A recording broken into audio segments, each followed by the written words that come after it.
Hi friends, welcome back my channel 30 days 30 videos.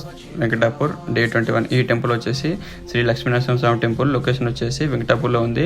Mandal Turkapalli నుంచి 5 కిలోమీటర్ల దూరము, యాదగిరి రోడ్ నుంచి 15 కిలోమీటర్ల దూరంలో ఉంటుంది. టెంపుల్ మాత్రం చాలా బాగుంది. ఇక్కడ కంప్లీట్ మన గుట్ట పైన ఉంటాడు స్వామివారు. స్వయంభుగా బండ చెరుకులో వేసినాడు. మేము వచ్చేసరికి టెంపుల్ క్లోజ్ చేసి అయ్యగారు వెళ్ళిపోయినారు. ఇక నేను డోర్ ఓపెన్ చేసుకొని హనుమంతుని దర్శనం చేసుకున్నాను. చూడండి, హనుమాన్ కూడా స్వయంభుగా బండకే వెలిసినాడు. చూడండి, చాలా బాగుంది. ఇక్కడ టెంపుల్ కూడా చాలా బాగుంది. ఇక్కడ మనకు దర్శనం చేసుకున్న తర్వాత కొంచెం పైనకి వెళ్తే ఓం చెట్టు ఉంటుందట. ఓం చెట్టు దగ్గరికి నేను వెళ్ళిన కొంచెం ఒక ½ అవర్ అడవిలో కొంచెం తప్పిపోయి అక్కడిక్కడ తిరిగిన. ఫైనల్గా మనం రిటర్న్ వచ్చేటప్పుడు దొరికింది. నామాలు గుర్తుంటుంది చూడండి. అక్కడికి వెళ్ళేటప్పుడు మనకు హ్యారో మార్క్స్ ఉంటుంది. అట్లా వెళ్ళాలి. కొంచెం ట్రెక్కింగ్ చేయాల్సి వస్తుంది. మస్తు అనిపిస్తుంది ట్రెక్కింగ్ చేస్తుంటే. కొంచెం ముందు వెనక మనకు హనుమంతుడు దర్శనం ఇస్తాడు చించెట్టు కింద. అక్కడ స్వయంగా వెలిసినట్టు హనుమంతుడు కూడా.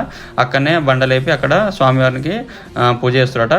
కొంచెం స్వామివారిని మొక్కుకొని కొంచెం దాటుకొని వెళ్ళిన తర్వాత బండ చెరికలలోనే ఒక బండకే ఉంటుంది. బండకు చీల్చుకొని చెట్టు పెరిగింది. ఓం అని ఉంటుంది. మంచి ఆకారం ఉంటుంది ఓం అని. చూడండి, చెట్టు మాత్రం చాలా బాగుంది. చూడండి, చాలా అంటే చాలా బాగుంది. ఇక్కడ ఏం మొక్కున్నా అవుతాడట. కింద విలేజ్ వాళ్ళు ఉంటున్నారు. ఇక్కడ దర్శనం చేసుకొని కిందికి వచ్చిన తర్వాత హనుమంతుడు కూడా చాలా పెద్దదిగా ఉంది. చాలా బాగుంది. ఇక్కడ విగ్రహం కూడా చాలా బాగుంది. ఇక్కడ లొకేషన్ కూడా చాలా బాగుంది.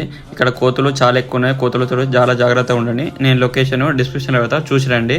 చూశారు కదా, మరిన్ని వీడియో కోసం లైక్, షేర్, సబ్స్క్రైబ్ చేసుకోండి. ఉంటాం.